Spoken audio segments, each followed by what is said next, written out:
Avez-vous déjà remarqué que plus vous avancez dans votre voyage d'éveil, moins vous ressentez le désir de poursuivre cette vie dont vous rêviez autrefois? C'est comme si l'enthousiasme qui vous a poussé à vous réveiller tôt, à vous battre pour réussir et à faire vos preuves auprès du monde s'était soudainement éteint. C'est l'un des secrets les plus sombres de l'éveil spirituel. Une vérité que presque personne n'a le courage de dire, car ils ne vendent que de la lumière, de l'extase et des vibrations élevées. Mais la réalité est différente. L'éveil arrache les illusions et, avec elles, détruit le moteur qui faisait auparavant bouger toute votre existence. Cependant, derrière ce vide se cache une vérité cachée. Ce n'est pas un échec. Ce n'est pas une faiblesse. C'est un signe sacré que vous franchissez le seuil réservé aux élus. Un chemin que tout véritable chercheur doit suivre avant d'atteindre son objectif le plus élevé. Si vous avez déjà ressenti cette étrange perte d'énergie, ce silence intérieur, partagez-le ici, car vous n'êtes pas seul. Beaucoup empruntent ce même chemin invisible et, ensemble, nous pouvons comprendre pourquoi cela se produit et ce que cela signifie réellement. Depuis le début, l'humanité parle d'un voyage mystérieux, entrepris par quelques-uns, ceux que l'on appelle les élus. Ils apparaissent dans toutes les cultures, traditions et textes sacrés, prophètes dans le désert, mystiques dans les montagnes, visionnaires qui ont entendu des voix que personne d'autre n'a entendues. Ils n'ont pas été choisis parce qu'ils étaient parfaits. Ils ont été choisis parce que leur âme ne pouvait plus dormir. Au début, l'éveil ressemble à un éclat de lumière perçant les fissures de la réalité. Les couleurs deviennent plus vives. L'air semble palpiter. Les voix autour murmurent que vous n'êtes pas seulement un corps, pas seulement un nom, pas seulement un rôle dans la pièce que joue la société. Pendant un instant, vous vous sentez infini. Goûtez un instant à la liberté. Mais alors, quelque chose change. Le vieux monde commence à s'effondrer. Ce qui vous motivait autrefois le succès, l'argent, la reconnaissance, la recherche de l'approbation perd soudainement son sens. L'échelle sur laquelle vous grimpiez s'effondre en poussière. Les applaudissements ne l'émeuvent plus. Même les rêves qu'il croyait être son accomplissement semblent vides. C'est l'étape à laquelle est confronté chaque élu. Le moment où l'ego meurt, mais où le moi supérieur n'est pas encore né. Un espace entre deux, un désert, un exil. Les prophètes appelaient cela la nuit noire de l'âme. Carl Jung l'a décrit comme une traversée nocturne de la mer. C'est à ce moment-là que l'ancienne personnalité se dissout dans le chaos afin que quelque chose de plus grand puisse émerger. Et peut-être que vous êtes là en ce moment. Vous vous sentez fatigué, démotivé, vous vous demandez si vous ne vous êtes pas égaré. Mais faites attention, vous n'êtes pas brisé. Vous marchez à travers le même feu ancien qui a façonné les saints, les sages et les visionnaires avant vous. Ce vide n'est pas la fin. C'est le début. Lorsque le voyage de l'éveil commence, la plupart imaginent un escalier qui ne fait que monter, chaque marche plus lumineuse, chaque instant plus léger, chaque souffle plein de paix.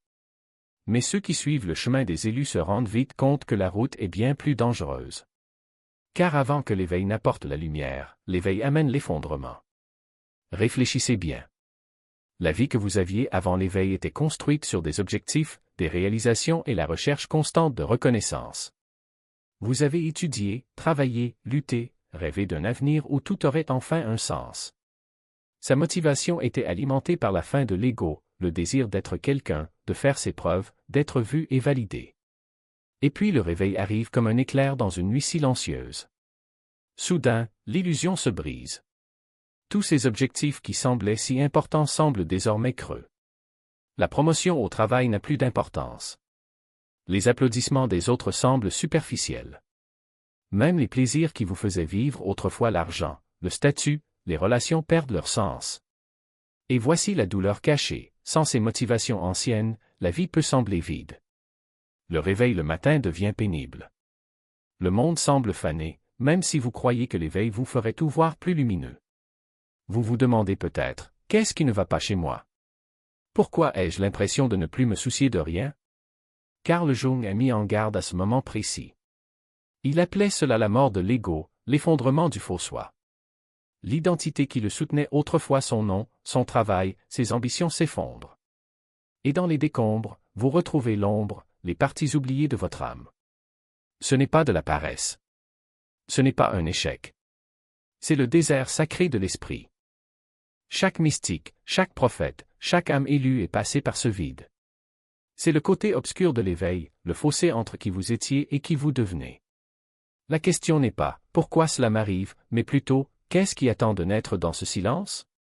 Lorsque la flamme de l'éveil touche l'âme pour la première fois, elle brûle tout ce qui est faux.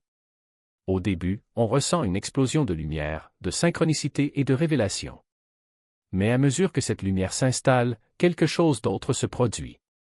La structure qui soutenait votre ancienne vie, l'ego, commence à s'effondrer. Et avec lui, tous les désirs qui lui donnaient autrefois une direction disparaissent comme de la fumée dans le vent. Jung appelle ce moment la mort de l'ego. Pour lui, c'était à la fois une tragédie et une nécessité. L'ego est comme un masque. Cela vous pousse à rechercher la reconnaissance, la richesse et le statut, non pas parce que vous en avez vraiment envie, mais parce que votre moi blessé réclame une validation. Lorsque ce masque se dissout, les motivations qui vous guidaient disparaissent également. Soudain, vous vous réveillez et réalisez, je ne me soucie plus de ce que je poursuivais autrefois. Et cette prise de conscience fait trembler le sol sous vos pieds. Mais cela ne s'arrête pas là. Quand l'ego se tait, l'ombre émerge. Toutes les peurs, blessures et désirs refoulés que vous avez enfouis dans l'obscurité commencent à refaire surface. C'est pourquoi tant d'élus se sentent épuisés, démotivés, voire paralysés. Ce n'est pas que la vie ait perdu son sens. C'est juste que l'ancien sens est mort et que le nouveau n'est pas encore né. Et dans ce silence, vous voyez aussi la vérité. Le monde dans lequel il a vécu est construit sur des illusions. La course sans fin vers plus de succès, plus d'approbation, plus de contrôle semble soudain vide. Et quand l'illusion s'effondre, bien sûr, la motivation s'effondre avec elle. Votre corps commence également à changer. De nombreux éveilleurs décrivent des vagues de fatigue, de confusion et un profond désir de solitude. Ce n'est pas une faiblesse. C'est un recalibrage énergétique. Comme une chenille se dissolvant dans son cocon, vous êtes refait à un niveau que l'esprit ne peut pas comprendre. Les mystiques ont toujours connu cette étape. Les bouddhistes l'appellent sunyata, le vaste vide. Les soufis appellent cela fana, l'anéantissement du soi. Saint Jean de la Croix l'appelait la nuit noire de l'âme. Toutes les cultures pointent vers ce même silence, où l'élu se voit dénué de toute volonté, nu face à l'infini. Et pourtant, c'est dans cet espace sacré que naît la nouvelle flamme. Pas la flamme de l'ambition, pas la pulsion de l'ego, mais le feu, qui brûle sans avoir besoin de combustible externe. Ce feu ne consume pas, il purifie. Ça ne dévore pas, ça éclaire. Et quand cela se produit enfin, vous réalisez que vous n'avez jamais été seul dans l'obscurité, vous attendiez juste le bon moment pour reconnaître la lumière qui vivait déjà en vous. Mais ce sur quoi les maîtres anciens ne s'attendaient pas, c'est que cette transition n'est pas linéaire. Il n'y a pas de carte claire, pas de calendrier défini. Le vide ne se dissipe pas d'un seul coup, comme une brume à l'aube. Il se transforme. Parfois, il recule pour revenir avec plus d'intensité, comme des vagues s'écrasant contre des rochers avant de finalement s'immobiliser. Vous pourriez ressentir une lueur de clarté, une lueur de but, et puis le lendemain, tout semble s'effondrer à nouveau. Ce n'est pas un signe de régression. C'est le rythme naturel de l'alchimie spirituelle, dissolution, pause, nouvelle forme.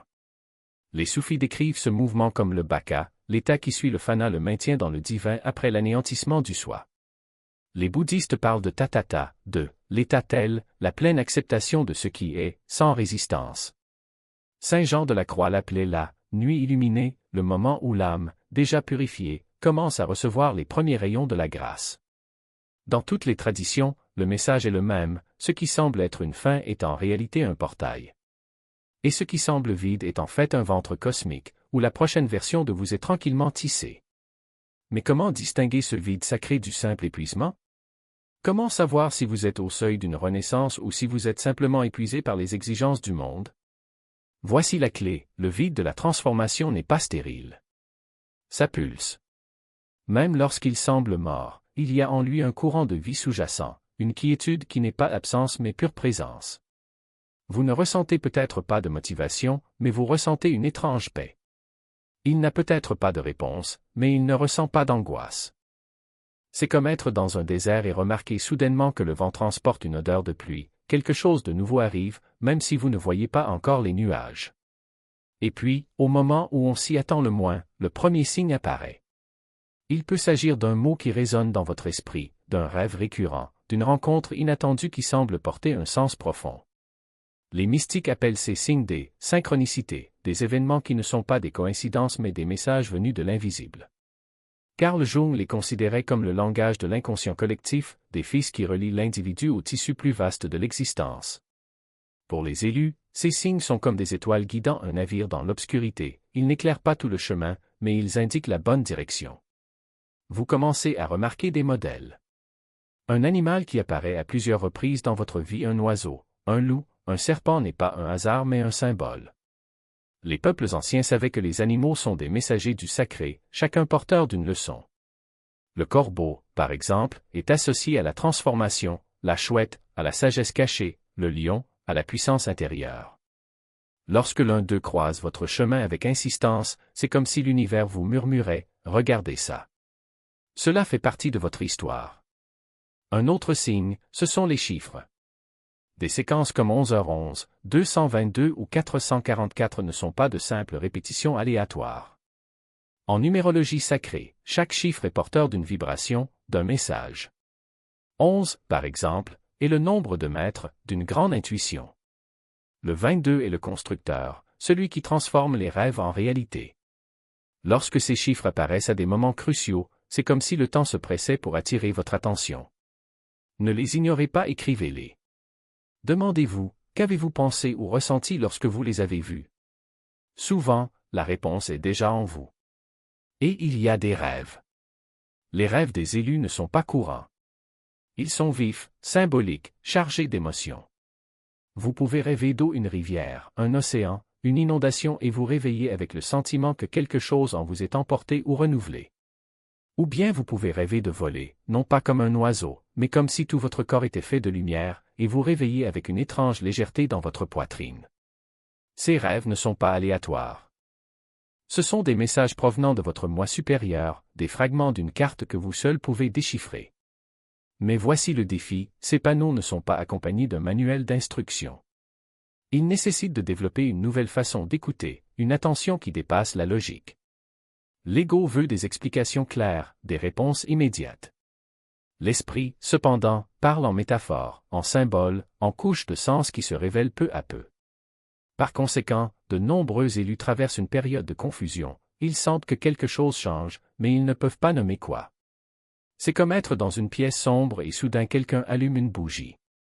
Vous ne voyez pas toute la pièce, mais vous savez que la lumière est là. Et puis un jour, quelque chose change.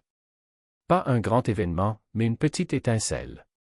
Vous vous réveillez et, pour la première fois depuis des mois, ressentez une véritable curiosité. Ce n'est pas la curiosité anxieuse de l'ego, qui cherche à combler un vide, mais la calme curiosité de quelqu'un qui sait qu'il y a quelque chose à découvrir. Cela peut être le désir d'écrire, de peindre, d'enseigner, de servir. Peu importe la forme, ce qui compte c'est que, pour la première fois, vous n'agissiez pas par obligation, mais par vocation interne. C'est le moment où le nouveau feu commence à brûler. Et voici la vérité la plus profonde, ce feu n'a pas besoin d'être alimenté. Il se nourrit de lui-même.